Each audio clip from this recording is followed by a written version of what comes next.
Assalamualaikum warahmatullahi wabarakatuh. Perkenalkan, nama saya Putri Agil Lestari. Saya dari Politeknik Kelautan dan Perikanan Kupang sebagai dosen asisten ahli di Prodi Teknik Penangkapan Ikan atau TPI. Perkenalkan, saya Fikri Mufti Fadilah, instansi dari Politeknik Kelautan dan Perikanan Kupang. Saat ini saya menjabat sebagai Kepala Kamar Mesin kelas 4. Halo sahabat Bahari, selamat datang di podcast ASN Adaptif. Saya Putri Agil Lestari dan hari ini saya tidak sendiri, saya ditemani oleh rekan saya, yaitu Pak Fikri Mufti Fadilah. Kali ini kita akan ngobrol santai tapi tetap serius, yaitu tentang salah satu program prioritas Kementerian Kelautan dan Perikanan.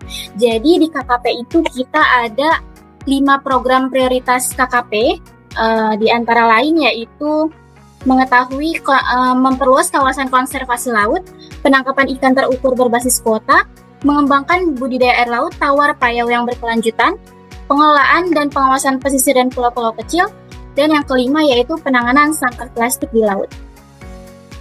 Oke, jadi pada podcast hari ini kita akan membahas salah satu program yang tidak kalah penting, yaitu tema yang akan kita angkat adalah tentang penanganan sampah plastik di laut. Jadi topik ini menjadi salah satu topik yang sangat hangat dibahas di Kementerian Kelautan dan Perikanan karena memang cukup relevan dan mungkin isunya itu tidak akan pernah habis, apalagi terkait dengan sampah plastik. Karena laut kita sendiri adalah sumber kehidupan. Tapi sayangnya sampah plastik ini masih menjadi salah satu masalah yang sangat besar. Nah, kita akan bahas bukan hanya programnya saja, tetapi juga bagaimana seorang ASN ini bisa mendukung dan juga menerapkan nilai adaptif dengan menerapkan dan juga menghadapi tantangan yang ada. Oke, langsung saja kita sambut narasumber kita yang sangat hebat ini, yaitu Pak Fikri Mufti Fadilah. Oke Pak, mungkin kita langsung aja bahas tentang isu yang sangat-sangat kontemporer ini ya Pak, yaitu tentang isu sampah plastik. Jadi begini Pak, kenapa ya penanganan sampah plastik ini begitu sangat penting sampai masuk di 5 program prioritas KKP tadi? Mungkin boleh dijelaskan dari Pak Fikri? Begini Bu, kalau kita bicara laut itu bukan cuma habitat ikan, tapi juga sumber pangan, energi, hingga pariwisata. Data KLHK menyebut setiap tahun ada sekitar 600.000 ton sampah plastik yang masuk ke laut Indonesia. Itu ancamannya besar sekali, ikan bisa salah makan plastik, terumbu karang bisa tertutup, bahkan jaring nelayan pun sering tersangkut sampah. Jadi wajar kalau KKP menaruh perhatian serius pada program ini. Program ini bukan hanya soal bersih-bersih pantai, tapi juga soal kebijakan pengurangan plastik sekali pakai, penguatan regulasi, sampai edukasi masyarakat. Kalau ekosistem laut rusak, otomatis pencaharian jutaan masyarakat pesisir juga ikut terganggu.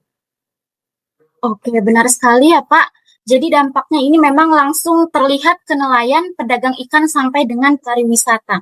Oke, di sini kalau kita bicara sebagai seorang ASN yang adaptif, kira-kira seperti apa ya peranan kita di dalam program ini Pak? Mungkin dari Pak Fikri bisa dijelaskan terkait dengan nilai adaptif tersebut? Ada beberapa bentuk nyata. Pertama, fleksibel menghadapi perubahan kebijakan. Misalnya, ketika pemerintahan daerah menerapkan larangan kantong plastik sekali pakai di pasar ikan, ASN di lapangan harus cepat menyesuaikan. Tidak cukup hanya mensosialisasikan aturan, tapi juga membantu pedagang mencari alternatif kemasan ramah lingkungan.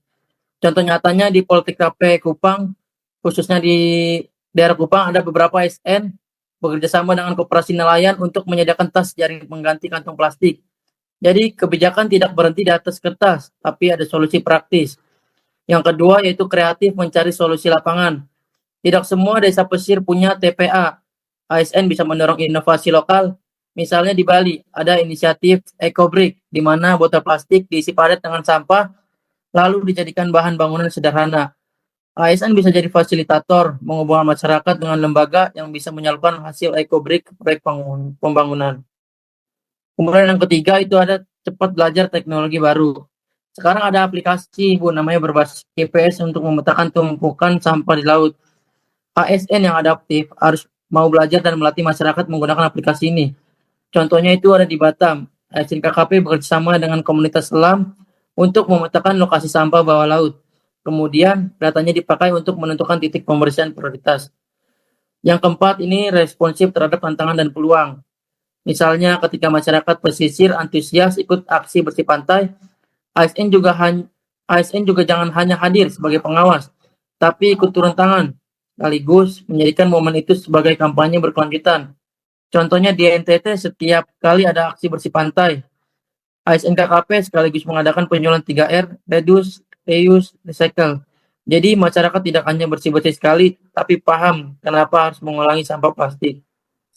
Oke, sangat-sangat mendetail ya Pak untuk penjelasannya. Mungkin sebagai ASN yang adaptif itu kita memang harus benar-benar untuk bisa turun ke lapangan langsung ya Pak, bukan hanya sekedar menunggu laporan. Mungkin seperti itu ya Pak Fikri. Betul Ibu, justru ASN adaptif itu jadi penggerak, fasilitator, dan teladan. Oke, mungkin dari Pak Fikri ada yang mau ditambahkan terkait dengan isu yang sangat kontemporer ini tentang sampah plastik ataupun kata penutup? Izin Ibu, mungkin saya bisa memberikan refleksi sedikit. Jadi refleksi dari masalah sampah plastik ini di laut itu kompleks, tidak bisa selesai hanya dengan satu program. Tapi ASN adaptif bisa menjadi jembatan antara kebijakan dan masyarakat. Dengan fleksibel, kreatif, cepat belajar, dan responsif. Kita bisa menciptakan perubahan nyata kalau ASN bisa jadi contoh masyarakat, pasti ikut. Oke, setuju sekali ya Pak. Jadi memang intinya laut yang bersih itu bukan hanya tanggung jawab nelayan saja ataupun aktivis lingkungan, tetapi juga seorang ASN juga harus mampu adaptif dan juga mau bergerak bersama masyarakat untuk dapat terjun langsung gitu ya Pak ya. Betul Pak seperti Ya, itu? betul Oke. Ibu. Oke, mungkin untuk podcast hari ini dicukupkan ya Pak. Terima kasih sudah mendengarkan podcast kami semua, teman-teman. Mari bersama kita jaga laut Indonesia karena laut adalah masa depan bangsa. Sampai jumpa lagi. Kita ketemu di episode berikutnya. Sekian dan terima kasih. Wassalamualaikum warahmatullahi wabarakatuh.